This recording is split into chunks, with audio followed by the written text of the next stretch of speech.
So for much of our lives today, the first place we interact with an organization or a cause or a brand or anything really is in some kind of technological format, right?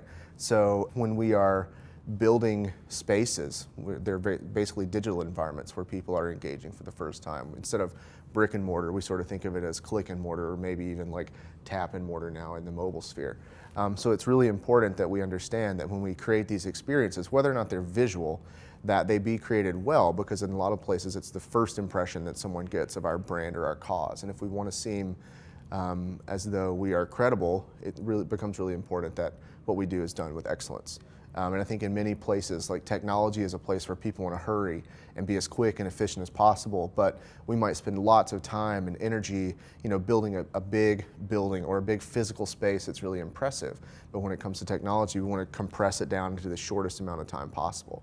And the reality is that a majority of people meet us first in some kind of digital experience. So it becomes really important that those experiences are as good, if not better, even than what we might do in a physical space.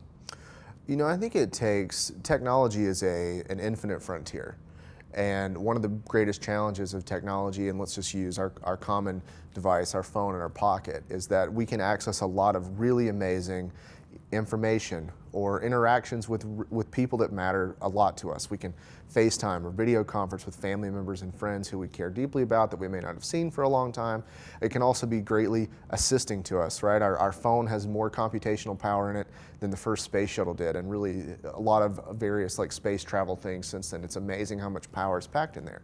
But the downside is that connectivity also opens us up to lots of temptation of our mind, of going to places, not even in terms of things that are really dark, but just things that are meaningless, things that are empty, things that are noise. And so I think it takes a lot of really intentional mindfulness and presence in order to be able to sort of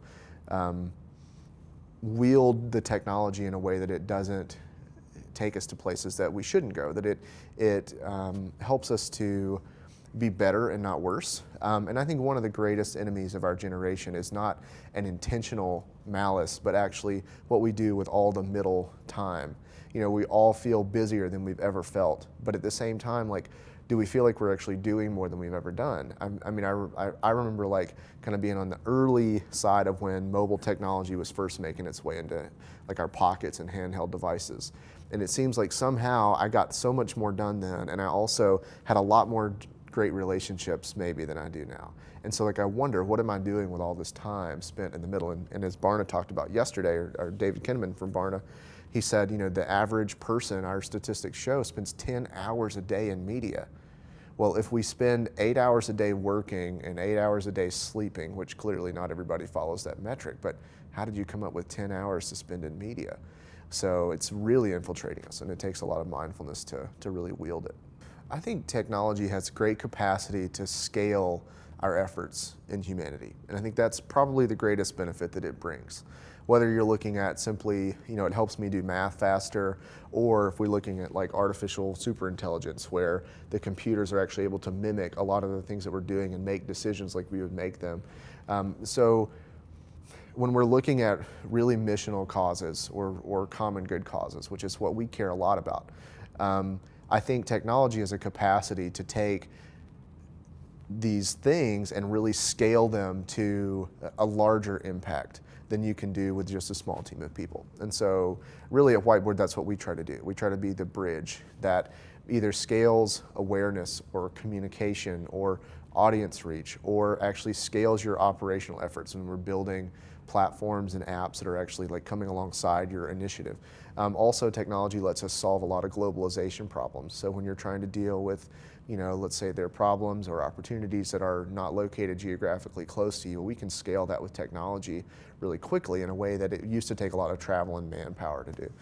So that's really where our work is kind of being in the middle between this great mission of a client that we have and the horizon that technology can bring into achieving that great mission.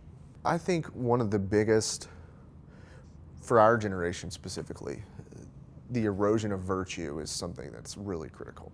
And so when we talk about technology and we talk about scaling the human condition, I've thought a lot lately about how important it is that we don't erode our virtues. Eric and I actually went to a conference in New York about 18 months ago, where it was a conference that we had wanted to go to for a long time. Like, it was sort of like a bucket list item. So it was in New York, and, like, you know, we paid the money it cost to go to New York and travel and go to a conference where the tickets are really expensive. And it was a design and creative conference. And so we go and we get there, and it was amazing that almost the entire conference centered around purpose. But it wasn't purpose rooted in any faith, especially not faith in the all-knowing creator. And I remember Eric and I we went to a few breakouts, and it was like, it feels so empty.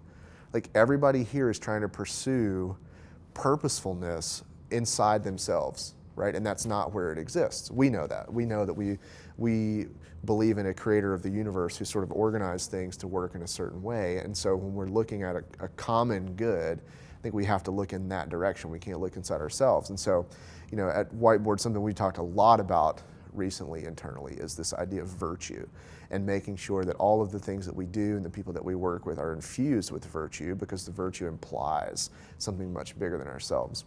We had a great friend, Travis Mason, come and speak to our team on sort of the power of innovation. He was working for Google X at the time, or Alphabet, and now was working with Airbus. And he came into our team, and I really think he delivered something prophetic about conflict. And he said, there is no future without conflict. And I think something that, again, just looking at our sort of millennial state, because that's what most of my team is, we don't do great with conflict.